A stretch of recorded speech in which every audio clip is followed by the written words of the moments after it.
किताब के बगल में। हाँ, छू लीजिए ये वाले, पहले वाले कलश को। ये ब्रह्म कलश हैं। ये कलश जो हैं दूध से भरी हुई कलश हैं। और यहाँ पर चांदी की प्रतिमा भगवान ब्रह्मा जी की बना करके स्थापित की गई है। और सफ़ेद कपड़े से ढाँप करके ब्रह्मा जी को स्थापित किया गया है। और ब्रह्मा जी हमारे पितरों को स्वर्ग जाते हुए पूर्व दिशा से होने वाली विघ्न बाधाओं से बचाएंगे और अपने छत्र छाया में रखेंगे। छोड़ दीजिए, नमस्ते कीजिए। हाँ, अब वहाँ पे हाथ लगा लीजिए। हाँ, ये दक्षिण कलश है। ये यमराज जी का कलश है। इसमें मिंद्रोदक समन्वित माने बरसात का पानी से भरा हुआ कलश है। यमराज जी की लोहे की प्रतिमा है। और यहाँ कृष्ण वस्त्र के साथ में श्री यमराज जी को रखा गया है। कृष्ण वस्त्र के अभाव में काले तिल स्थापित करके रखे गए हैं। और ये दक्षिण दिशा से दंड जो भी मिलता हो तो उस दंड को रहम करेंगे। इस प्रकार से हमारे पितरों को मोक्ष प्राप्त करने में साथ देंगे। इस प्रकार से हम यमराज जी की स्थापना दक्षिण दिशा में कर रहे हैं जी। छोड़ दीजिए। और ये हमारे चारों पितृ हैं। ये जो जहाँ पर जो हम संकल्प करके कर रहे हैं, एलेक्स एक हैं, एक दीनानाथ गुप्ता बाबू जी हैं, एक श्री महावीर प्रसाद शाह बाबू जी हैं, और एक परदादा हमारे जी श्री पूरन शाह जी हैं। तो ये हमारे चारों पितृ हैं जी। इनको मोक्ष होने के लिए भगवान जी के सामने स्थापित किया गया है। इनको किसी प्रकार से डर ना हो, इसलिए भगवान जी की स्थापित कर रहे हैं। और उधर वाले कोने वाले बाबू जी, वो उनको छू लीजिए। जो ये पितृ है हमारे, ये धर्म पिता हैं श्री संदीप जी के, प्रदीप कुमार। हाँ, तो प्रदीप कुमार कुंडू जी हैं। तो ये जो है श्री ये उड़ीसा में रहने वाले हैं, धर्मपिता थे हमारे भाई साहब के, जिस हिसाब किताब से इनको भी हम पिंडदान दे रहे हैं।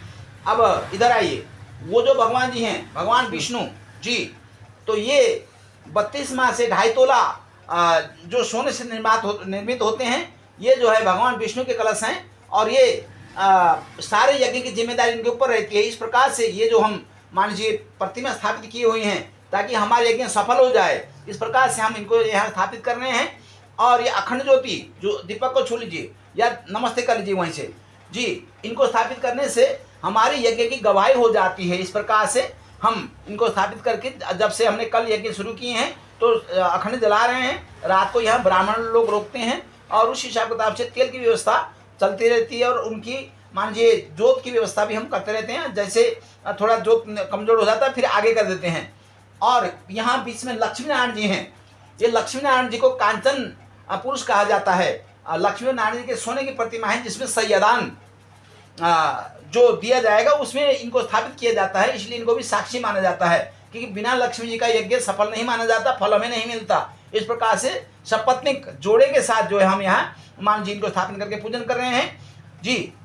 नमस्कार कर लीजिए। और ये इसके अंदर अकेले भगवान विष्णु सुवर्ण सोने के प्रतिमा स्थापित किए गए हैं। और यहाँ पर इनको पूजन इसलिए किया गया है कि जो 4 देवताओं में से पश्चिम दिशा के स्वामी, अगर पश्चिम से अगर हमारे पितृ को स्वर्ग जाने का अधिकार मिलता है तो भगवान विष्णु की छत्र छाया में होते हुए जाएंगे, किसी प्रकार की डर नहीं रहेगी। इस प्रकार से इनको पूजन कर रहे हैं। और नमस्ते कर दीजिए। और ये वाले उत्तर में श्री शिव जी की प्रतिमा स्थापित की गई है, तांबे की प्रतिमा है। और इनको रक्त वस्त्र में लपेट के रखा गया है। और इनके मान लीजिए कलश में जो है शहद और घी डाल के भरा गया है। जबकि भगवान विष्णु, लक्ष्मी नारायण जी और दूसरे भगवान विष्णु जी के लिए जो है गंगाजल से भरा हुआ कलश में स्थापित किए गए हैं। और निवेदन है कि जिस प्रकार से हम हमारे पितरों को विदाई करेंगे तो चारों दिशाओं में, जैसे यमराज जी का दिशा थोड़ा खतरनाक होता है, दंड मिलता है ऐसा कहना है।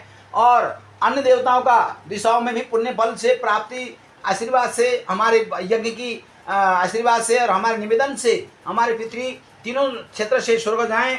तो पूर्व से जाएंगे तो ब्रह्मा जी रक्षा करेंगे, दक्षिण से जाएंगे तो यमराज जी स्वयं रक्षा करेंगे, पश्चिम से भगवान विष्णु रक्षा करेंगे, उत्तर से सदा शिव जी रक्षा करेंगे। और हमारे जो पितृ हैं सब मोक्ष को होंगे। और पितृ की पंक्ति में प्रवेश करके हमने स्थापित करके पूजन किए हैं। भगवान विष्णु का आशीर्वाद से ये यज्ञ संपन्न हो और हमारे पितृ को मोक्ष मिले। बोलिए सच्चिदानंद भगवान जी की जय।